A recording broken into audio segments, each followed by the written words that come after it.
with every installment of every Yakuza game, or well, most of them, there's one thing that's apparent, besides the reused content, of course, that being a certain song, that song being, well, Receive You, of course.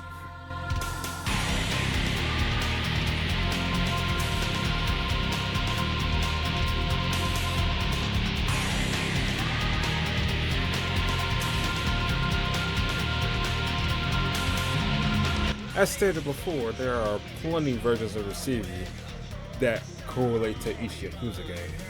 Now, I don't claim to be a music analogist or anything like that. Hell, I don't know that much about music, I just listen to it and make it. What the hell? Besides the point, I decided to look into it respectively because, again, there's a bunch of versions of Receive You.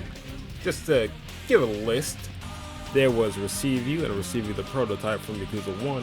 Yakuza 2 didn't have a Receive You because it used the one from Yakuza 1. There was a Receive You in Kenzan. There's a Receive You in Yakuza 3.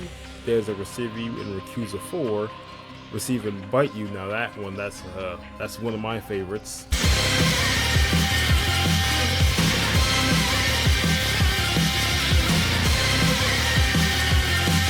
And there was a Receive You in Yakuza 5, and in Shin, I believe, there was also a Receive You in Yakuza 0, a Receive You in non-Yakuza 6, which is weird. However, there is one in Fist of the North Star Lost Paradise, which is a total banger.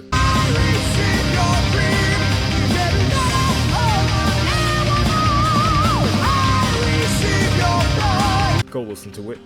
And there's a Receive You in Yakuza 7, and then Like a Dragon Gaiden, and finally Like a Dragon Infinite Wealth. If there's some that I remembered, I'll put them on screen right now. And these variants serve their purpose for their respective games, and they have a certain feeling vibe to them, which is relevant to this video, because there's one I want to talk about, how it's important to the themes of Yakuza 8 and important to Kiryu, that being Receive and Believe You.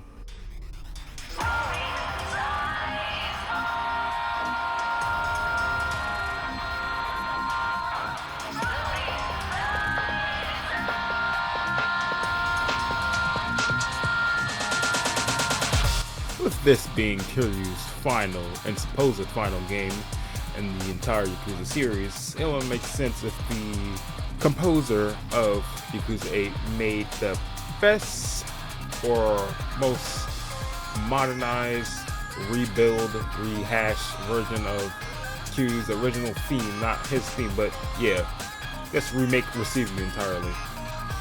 Now, the thing about that is, it's a bit different from what most people will remember. It has a lot more modern instruments like EMD, dubstep, techno, or whatever you call it in this song. And a lot of people would dub this the Skrillex zone, Skrillex-esque. But personally, I think it works well in the song's favor and what's conveying about the current situation and conveying the entire life of Kiryu in just one little song. I wouldn't say his entire life, but just his importance in Infinite Wealth, that's all. So I'm going to show off and analyze certain parts of the song to give an idea of what it means for Kiryu up until this point and his overall story in Infinite Wealth. Again, I'm not a music analysis.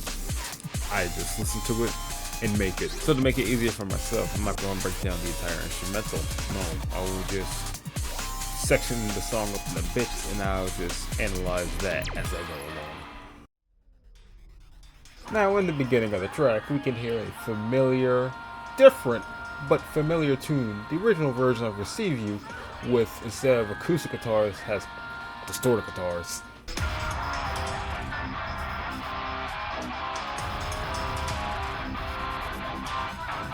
Now, this could be Kiryu being a recurring character in the series, of course. However, he's not the same as he was before. He's returned Like it's the same, but it's different. It's different from his previous self, seeing as he also faked his death, and this is like new life type nonsense. It's telling that this, even though it's a familiar tune, is different from what it used to be. And now, moving on, we hear the original chord progression from Receive You, but instead of having it be just lighter, standard tuning distorted guitars, it's more heavier distorted guitars. This could symbolize Kiryu at this point of the story in the game. He's more aggressive at this stage, and he's trying to truck through to his, hopefully, is his final battle.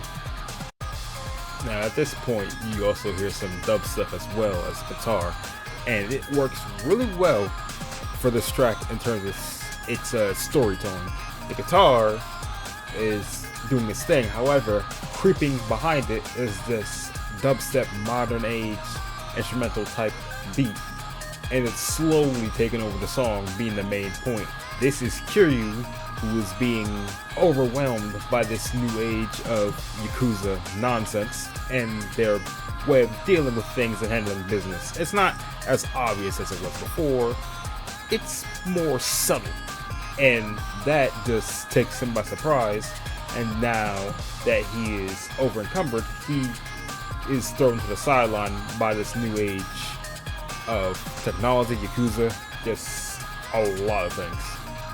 Or you can see it as Ichiban, he's creeping up to be the new protagonist, and he's going to deal with all the affairs, meanwhile Kiryu is still hanging on there just to give him support, because that's the point of his story, and that will be a good point for this song. Now let's just excuse this Skrillex break.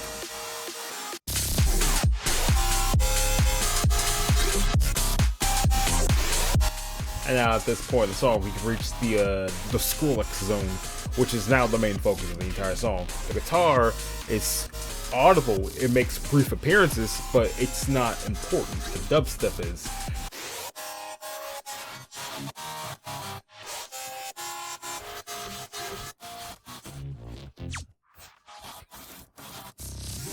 And the guitar is getting drowned out by the modern instruments. It's no longer relevant. This relates to Kiryu, as he is let's say an old dragon, and he had certain methods of doing things that kept him alive and kept him going and kept him at his high rank in stature. That's no longer working anymore. He's getting, in this case, silenced, drowned out by this modern form of defense. Even when he faked his death, that was later just null and void, as it was brought to the attention of the internet, and now people know that this legendary Yakuza is now alive, walking the streets, and now he has to deal with things like the media response and that Dioji faction giving him a lot of backlash for having their secret exposed that he was alive. And again, it don't have to be negative, it can be positive, how like Ichiban is taking the main stage here, but from time to time Kiryu will reappear to give Ichiban some support. It happened multiple times, and that could be one way of interpreting this. Now at this point, the dubstep is fading out, and if you're wearing headphones you'll hear it, but you'll hear a faint yet familiar chord progression. That is the chord progression of Receive You, but if you can't hear it with no headphones, it becomes ugly. The point of this is, it's Kiryu with his flawed wisdom, his old age, and his cancer. It's really getting the better of him. It's wearing him out entirely, to the point where he was absent for a good chunk of the game because of the sickness. By good chunk, I mean like one chapter and was back again. The point of this being, even though he is weakening from all these different problems, he can't really change the way he lives now or his future. So what he's going to do is try to change his present, and he's going to keep moving forward and keep trucking all these obstacles, and by some luck he'll make it through these twisted realities with his older methods, trying to make himself relevant again to these new Yakuzas.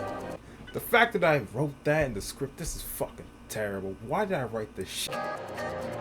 Now we get to the harmonizing vocals from the original Receive You. However, it's different. On the 3rd and 4th note, you can hear that they've been reversed in a way, and then they're played normally. And on the 6th note, it starts off with some distortion, and then again with the 8th and 9th note, it's later reversed.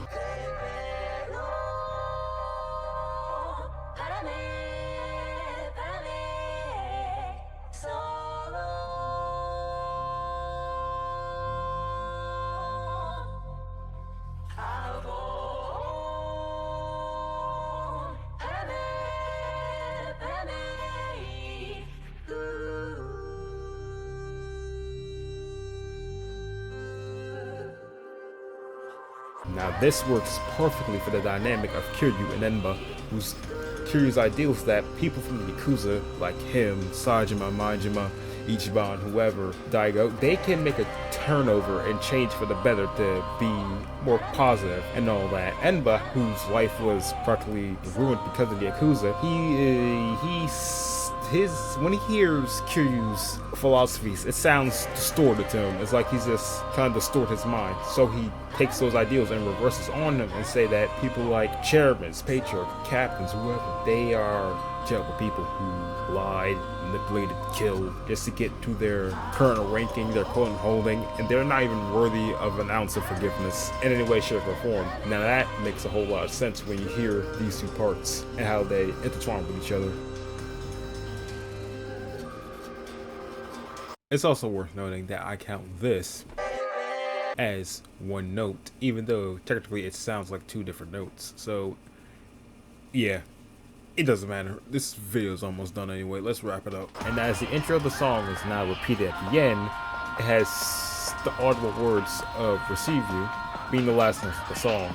During Kiryu's final bout with Enba, he rest assures them that yes, he agrees that the Yakuza are terrible people and they've done terrible things and they're not worthy of sympathy. He relates and understands, so in return he wants to take all the fault that happens. He wants to take all the responsibility that happened. Basically, he is taking his ruling from the Tojo clan. Pretty obvious if you ask me. Even though he turned down the chairman position and won, he is still a prominent figurehead within the Tojo clan, as he's been involved with them for over 30 years at this point. He just has a chokehold on those bastards, and in the end he dies out. Yeah, just like that. That's the end of the video. That's really all I had. Basically this, and that's it. I will try to make more stuff like this or something adjacent to this on the regular, because upload schedule is kind of bad. That's not my fault. Blame the workplace. But yeah, that's it. And to the person who got a little referenced in this video, all I have to say is F you. You are a... Yeah, and so that's pretty much it. Subscribe, all that stuff. Try to fucking squat 2 times your body weight, and that's really all I got. So fuck you. I'm so unstoppable, and you confused as obstacle. I turn the heat up, you melt like a popsicle. I tell them anything's possible, especially when I'm toting on the tropical. And I make you say sorry when I'm robbing you. 1 for the money, 2 fuck you.